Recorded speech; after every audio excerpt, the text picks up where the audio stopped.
श्री परमात्मने नमः। गुरुवायुपुराधीशं विष्णुं नारायणं हरिं वासुदेवं जगन्नाथं कृष्णं वन्दे जगद्गुरुम्। हरिः ओम् श्रीगुरुभ्यो नमः। हरिः ओम्। శ్రీమన్నారాయణీయము దశమ స్కంధ పరిచ్ఛేదము 39వ దశకము యోగమాయ నయన వర్ణనం.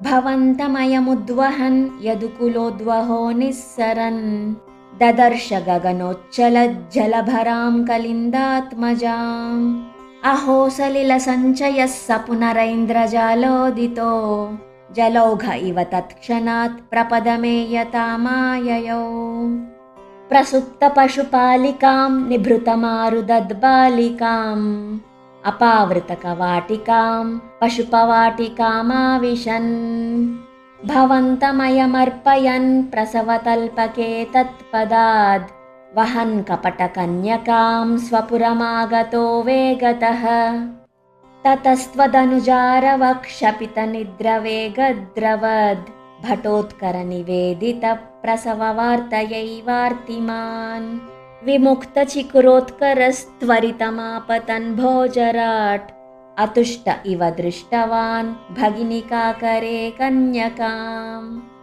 ధ్రువం కపటశాలినో మధుహరస్య మాయా భవేత్ అసావితి కిశోరికాం భగినికాకరాలింగితాం ద్విపోనలినికాంతరా దివమృణాలికామాక్షిపన్ అయం త్వదనుజామజాముపలపట్టకే పిష్టవాన్ తతో భవదుపాసకో ఝటితి మృత్యుపాశాదివ ప్రముచ్యతరసైవ సా సమధిరూఢరూపాంతరా అధస్థలమజగ్ముషీ వికసదష్టబాహుస్ఫురన్ మహాయుధమహోగతా కిల విహాయ సాదిద్యుతే నమో దేవ్యై మహాదేవ్యై శివాయై సతతం నమః.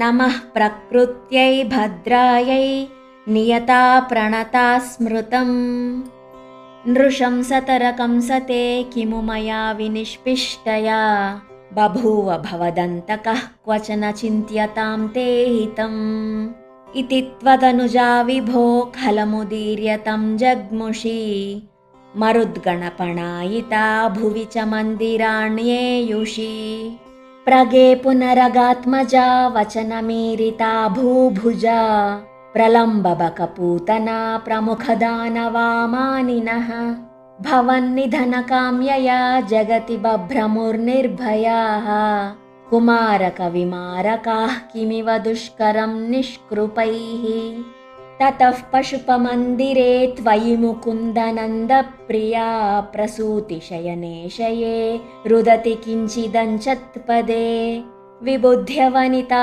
జనైస్తనయ సంభవే ఘోషితే ముదా కిము వదామ్యహో సకలమాకులం గోకులం అహో ఖలు యశోదయా నవకలాయ చేతోహరం భవంతమలమంతికే ప్రథమమాపిబంత్యాదృశా పునస్తనభరం నిజం సపది పాయయంత్యా ముదా మనోహరతనుస్పృశా జగతి పుణ్యవంతో జితాః భవత్కుశలకామ్యయా సఖలు నందగోపస్తదా ప్రమోదభరసంకులో ద్విజకులాయ కిం నాదదాత్ తథైవ పశుపాలకాః కిము న మంగళం తే నిరే జగత్రితయమంగళత్వమిహ పాహి మామామయాత్. శ్రీహరయే నమః.